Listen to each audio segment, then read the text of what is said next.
Persona. Yeah.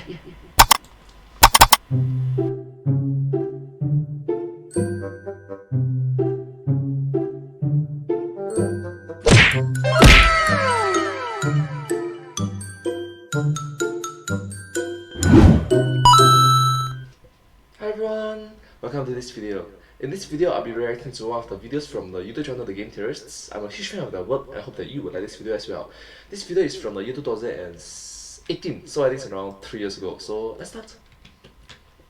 Today I'm covering a new franchise. Well, at least a new franchise for game theory. It's actually a really old franchise. An old franchise with self-contradictory lore, and a very dedicated and very protective fan base. Ooh, fanbase is gonna get really angry. A fan base that I have no doubt is sure to hate whatever I say in this episode, regardless of how much research I do, poking holes in the theory as a result of that aforementioned contradictory lore. It's also a franchise with enemies that look like this, or this, where teenagers unleash their powers by doing this. So you just know that the YouTube monetization bots are gonna be all over this episode. So the bots are gonna hate it, the fans are gonna hate it, and the people who don't know the series probably didn't click on this thing in the first place. Which leads to perhaps the biggest question about today's episode. Not so much what happened to Yu's shadow in Persona 4, but why the f did I choose to do this episode? Why do I choose to do this episode? Why?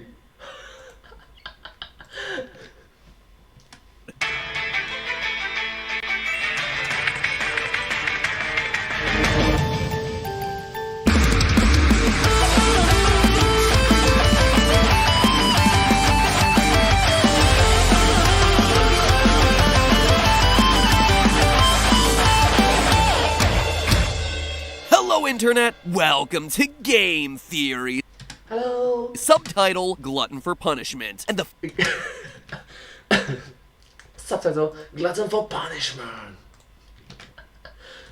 flagellation stick I'm beating myself with today is none other than Persona, part of the Megami Tensei franchise. Megami Tensei. A franchise that's one of the longest running in gaming history, but also one that's been coasting under most players' radars for that same amount of time. Or at least it was until the critical acclaim for Persona 5 last year, which put a big ol' spotlight on this mainstay of the JRPG scene. P5, Persona 5. Persona 5 from Atlas. Mentioned in the same breath as normie-approved giants of gaming like Zelda Breath of the Wild and Mario Odyssey. Now, for those of you who haven't played it, know that it is absolutely a worthy contender for Game of the Year, and absolutely worth the 100 hours or so it's going to take to get through all the dungeon grinding, heart stealing, and social link building. But today, I wanted to rewind it back, all the way back a decade, to 2008. Yeah, 2008 was a decade ago. Oh my god. I feel so old. To dive deep into its equally worthy predecessor, Persona 4, in an attempt to expose the shadowy mystery lurking behind its very cute and most unbearably adorable fluffball, Teddy. Now, a bit of a recap for those Teddy! of you who haven't played Persona 4, or honestly, those of you who've forgotten all the details because, like I said, it has been a decade. Sorry, It had been more than a decade. Yeah, right now it's the year 2021, so it's like 13 years already? Yeah. Don't mean to rub it in or anything. Time affects me too, you know. Oh boy, do I ever know. Oh, and inevitably this video gets into spoiler territory, so final warning if you are planning to play this game but somehow hadn't managed to get around to it sometime in the past 10 years, to you guys, To the past 10 years? Spoilers ahead! I only have 4 words to say. Spoiler alert and time management. Alright, so the story of Persona 4 revolves around our main character, who we learn is named Yu Narukami from the anime and spin-offs, and a group of high school misfits as they try to stop a serial murderer, who, as you can see, has got some designs to die for. To solve the murders, Yu and the Scooby Gang, who I henceforth deem the Scooby Gang, discover something called the Midnight Channel, a Japanified version of Adult Swim that shows kidnapped victims live and on your screen, 12 o'clock Japanese time, 8 o'clock a.m. Pacific, 9 o'clock Mountain Central. Hoping to save victims that they see on the Midnight Channel, the Scooby Gang head over to their local department store. Every day's great at your tuna. To find a TV big enough to jump into. Remember, this was back in 2008 when not everyone had a giant flat screen panel on their wall. Inside the TV world, they meet Teddy, a half bear, half Kinder egg. Teddy is technically a shadow, defined half bear, half kid. I really like how he mentioned it. Half bear, half Kinder, and it's also a shadow. Yeah. as suppressed human thoughts given physical form. But unlike the rest of the shadows in the TV world, he seems less interested in attacking the Scooby Gang and more interested in acting as some sort of kind, cuddly tour guide. From there, the game boils down to a basic formula. Someone disappears, the Scooby Gang goes to rescue him inside the Midnight Channel, the person they went in to rescue is forced to confront the parts of their own personality that they hate the most, and after a boss fight coupled with a bit of self-reflection, they accept their shadow and gain a persona. True. It's confrontation and reflection. Roll credits. And just so we're clear, a persona is just like a shadow. It's a manifestation of a person's inner thoughts, but a persona is actually tamed and trained. It's kind of like a mask for someone to use to face hardships, and from a gameplay standpoint, it can be called upon in battle to unleash magic powers. Now, all the main characters in the game go through this process. And I do mean everyone, even Teddy, who we learned through his social link was himself a shadow when all of this started. I was just a shadow in that world. He eventually faces a shadow version of himself and gains a persona of his own. Everyone goes through this process. Everyone, except for the fearless leader of the group, you. Y-U, not Y-O-U, although... Get it, you! Get it? YU is not YOU, so... It is you playing as you, so you could also apply in that sentence. Sure, you gets himself a persona. In fact, he gets his first, but his just shows up right before the tutorial fight where he battles some generic enemies. He just hears a voice telling him to call forth what is within, and he gets his persona without ever having to fight a stupid-looking boss. Throughout the entirety of the game, we never actually meet Yu's shadow. And that sent my theorist sense a tingling. It's just such an odd pattern to break. Everyone else needs to meet and accept their shadow in order to gain a persona, but you, the main character of the game, completely neglects this part of the process. But he must have a shadow somewhere, right? That is the whole point of this game. Coming to terms with the parts of you that you don't want to acknowledge. So then where is it? True. The game have a lot of confrontation and reflection. Where is your... Where is Yu's shadow? Well, I'm here today to say that it's been staring us in the face the entire game. That's right. What I'm proposing is that Teddy, sweet, lovable, cuddly, Humpty Dumpty-esque Teddy, is Humpty Dumpty-esque. secretly Yu's former shadow. Now, that at first might seem like me trying to put together pieces that don't really belong to try and Let's go playing shit. fit an answer. We have one character who, for no apparent reason, is missing a shadow, and we have another character who was a former shadow and has himself a mysterious backstory that he just so happens to not remember. Add the two together, stir well, and boom, you got yourself a theory. But that's not the way it's gonna work here. I mean, sure, it's definitely suspicious, and it's initially what got me looking in this direction, but the connections between Teddy and you are written into the very fabric of the gameplay. Let's look at the facts. In Persona 4's true end, the final climactic battle begins with you hearing the voices of people he's closest to. To use the in-game text directly, the hearts of those you form the deepest bonds with become your strength. These words of encouragement come from everyone that Yu's maxed out a social link with. Yeah, it's like the power of friendship, the nakama.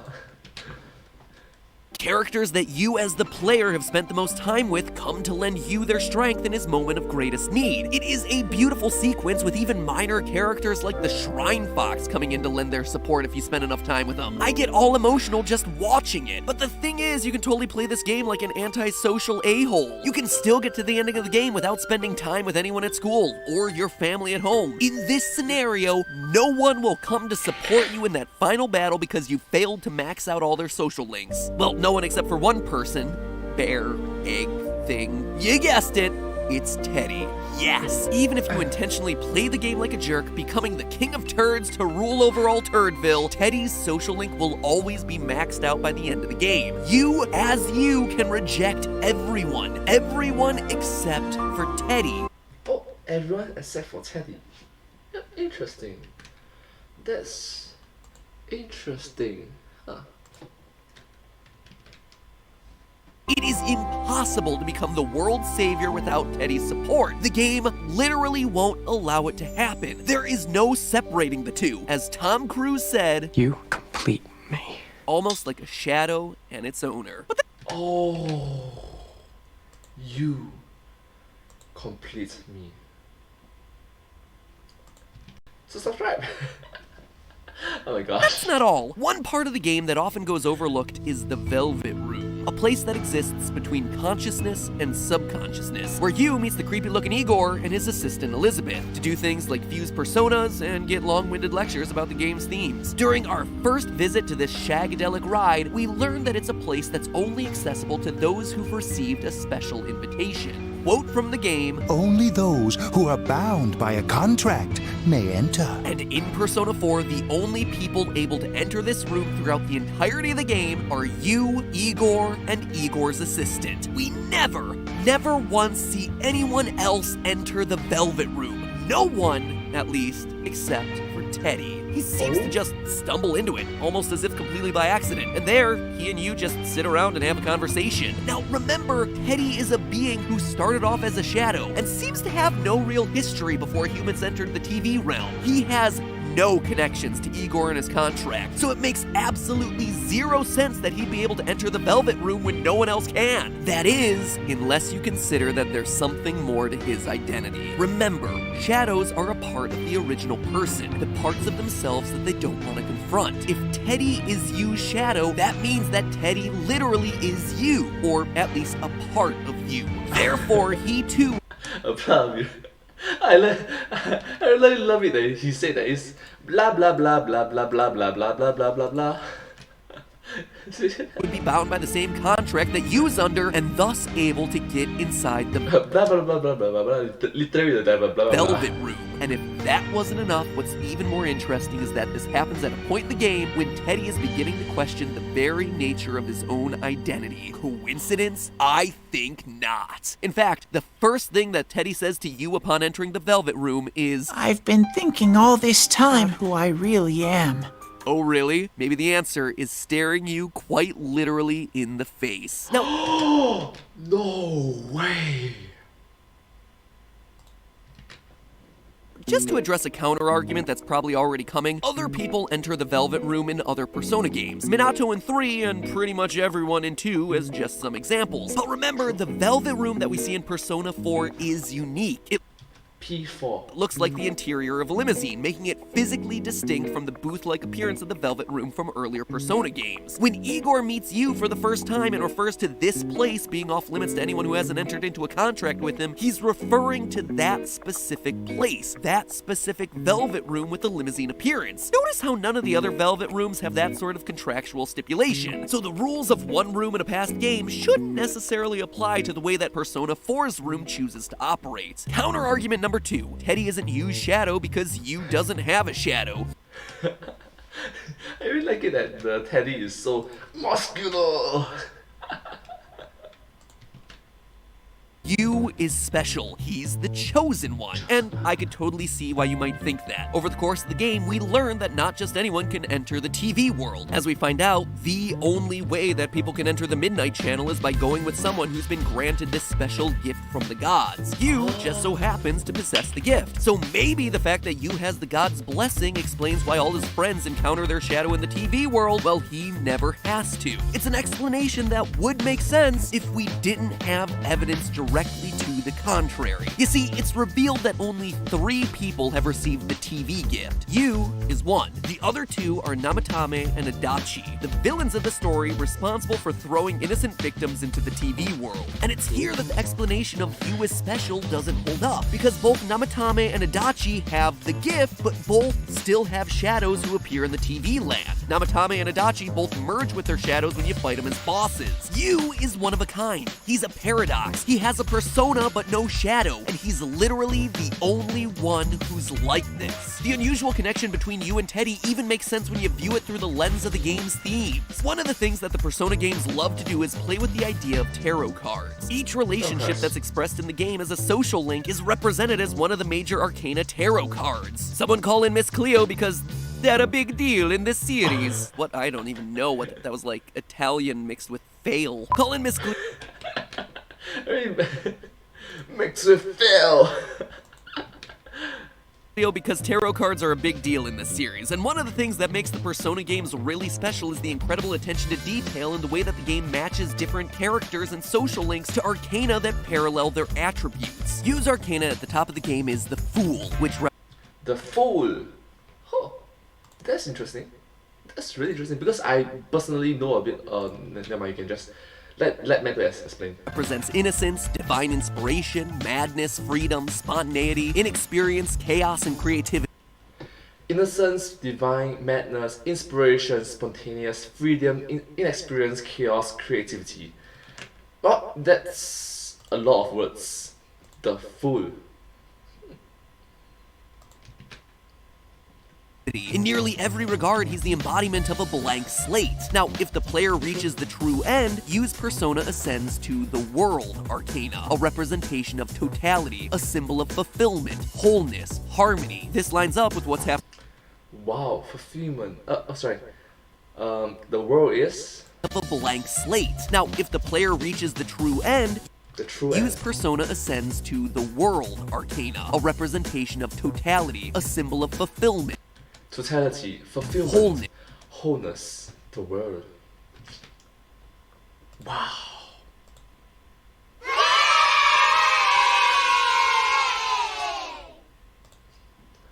Awesome.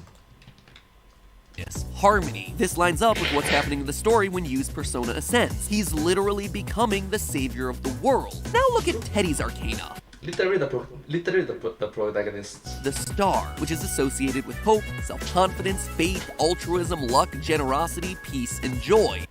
The star, hope, self-confidence, faith, altruism, generosity, luck, peace, joy. These match exactly with what we know about Teddy. He's all about cheering people on, getting along with others. But in addition to matching Teddy's personalities, these are the exact traits that Yu has to adopt for himself in his evolution from spontaneous and experienced fool to hero of the world. He needs to take the world's burdens upon himself. That, in many ways, is the ultimate in altruism and generosity. He also needs to become a symbol of hope as the world places their faith in him.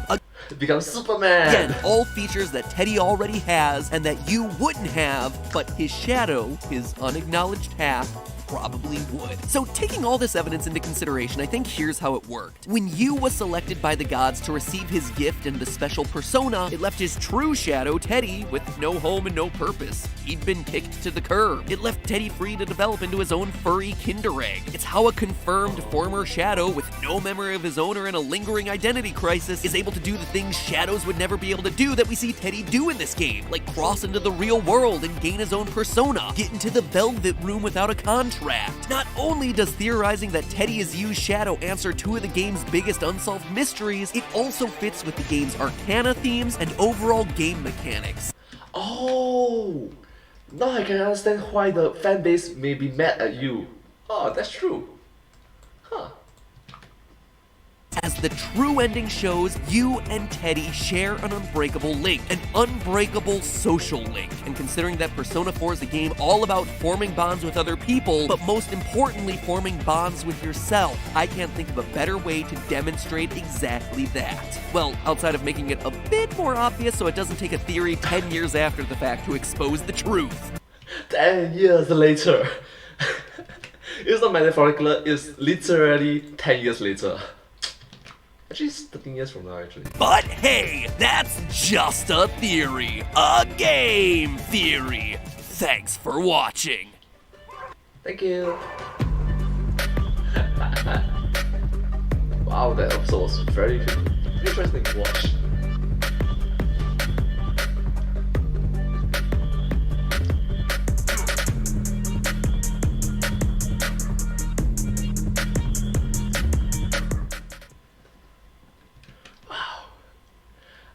Alright, thank you so much for watching this video. This video came up from the YouTube channel The Game Theorists. I do recommend that you watch more of their other videos as well. And yeah, if you do like my videos, please consider to like, share and subscribe to my channel and comment down below if you have anything to share with us. And also, follow my channel. Thank you so much. And I'll see you next time. But hey, that's just a theory. a game theory. Thanks for watching.